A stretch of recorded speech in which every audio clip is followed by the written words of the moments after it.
నమస్తే.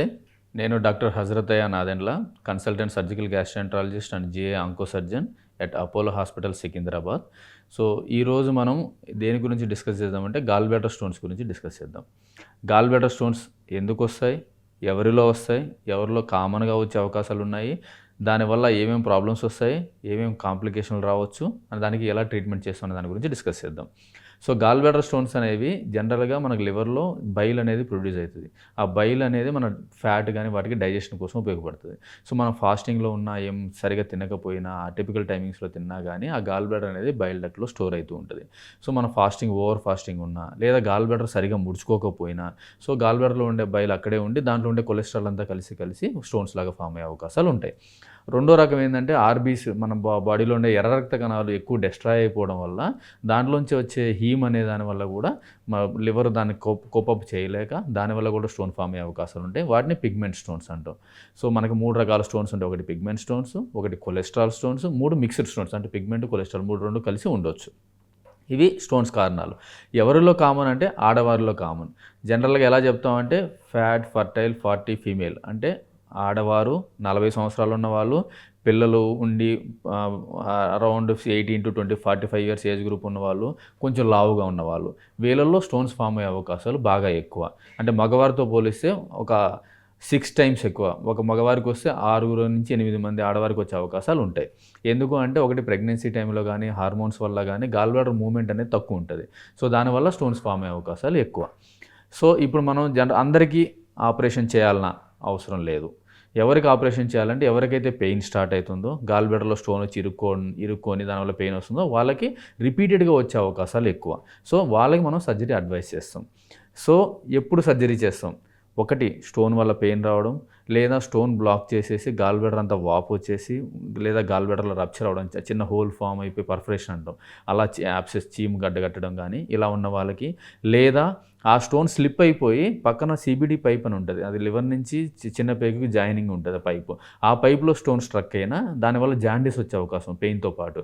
సో, అలాంటి వాళ్ళకి మనం ఫస్ట్ ఎండోస్కోపీ చేసి ఆ సీబీడీ పైప్‌లో ఉండే స్టోన్ తీసేసి స్టంట్ పెట్టి తర్వాత మళ్ళీ గాల్ బ్లాడర్ ఆపరేషన్ చేయాలి. కొంతమందికి వెరీ బిగ్ స్టోన్స్ ఫార్మ్ అవుతాయి. మల్టిపుల్ స్టోన్స్ ఫార్మ్ అవుతాయి. వాళ్ళకి ఈఆర్‌సీపీ కూడా చేయలేకపోవచ్చు స్టోన్ పెద్దగా ఉండడం వల్ల.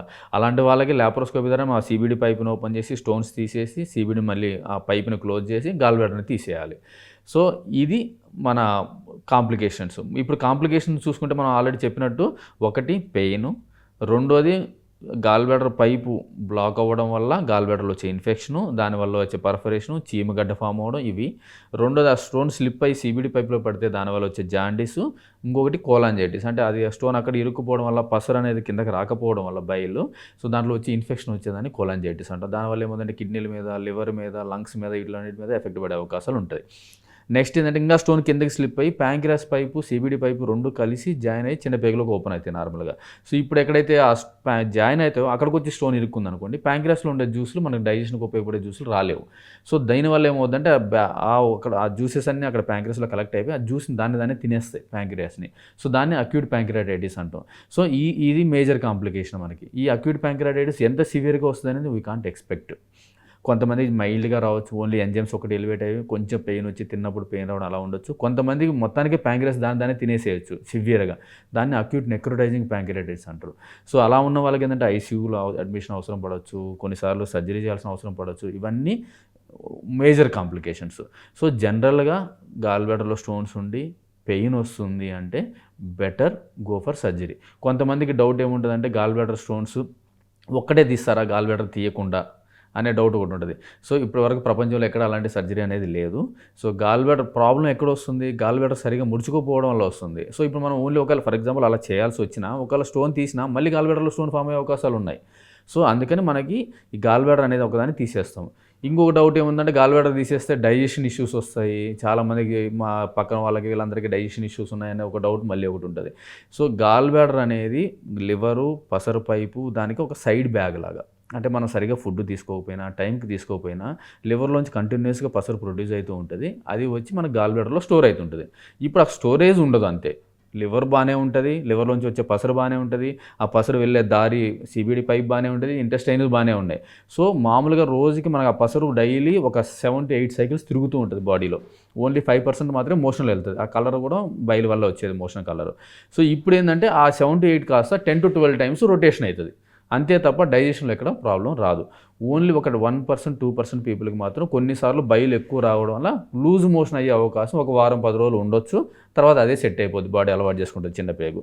సో ఇది. ఇంకొక డౌట్ ఏముంటుందంటే మేము వెయిట్ చేస్తాము, కొన్ని రోజులు ఏమవుతుంది, ఎంతమంది ఇన్ని సంవత్సరాలు రాలేదు కదా అని. సో ఈ కాంప్లికేషన్ మనం చెప్పినాం కదా, ఇవి చిరుక్కోవడం వల్ల పెయిన్ వచ్చేసి బ్లాక్ అయిపోయి సడన్గా ఎమర్జెన్సీలో వస్తారు. ఆ ఎమర్జెన్సీలో లంగ్స్ బాగాలేకపోవచ్చు, కిడ్నీలు బాగాలేకపోవచ్చు. అండ్ మామూలుగా మనం గాల్ బ్లాడర్ ఆపరేషన్ అనేది లాప్రోస్కోపీలో చేస్తాం. లాప్రోస్కోపీ అంటే చిన్న చిన్న హోల్స్, ఒక 3 or 4 హోల్స్ పెట్టేసి ఆ 4 హోల్స్ ద్వారా మనం ఆపరేషన్ చేస్తాం. యూజువల్గా 24 అవర్స్లో డిశ్చార్జ్ చేస్తాం, నార్మల్గా ఓన్లీ పెయిన్ వచ్చిన వాళ్ళకి.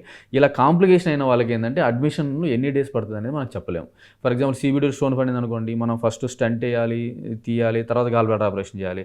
అదే ప్యాంక్రియాస్ ఇన్ఫెక్షన్ వచ్చింది అనుకోండి, అది తగ్గేంత వరకు మీరు అడ్మిషన్ ఉండి, అది తగ్గిన తర్వాత మళ్ళీ 4 వారాలు ఆగి దాని తర్వాత మళ్ళీ ఆపరేషన్ చేయాలి. సో అన్నెసెసరీ కాంప్లికేషన్స్ ఎక్కువ ఉంటాయి.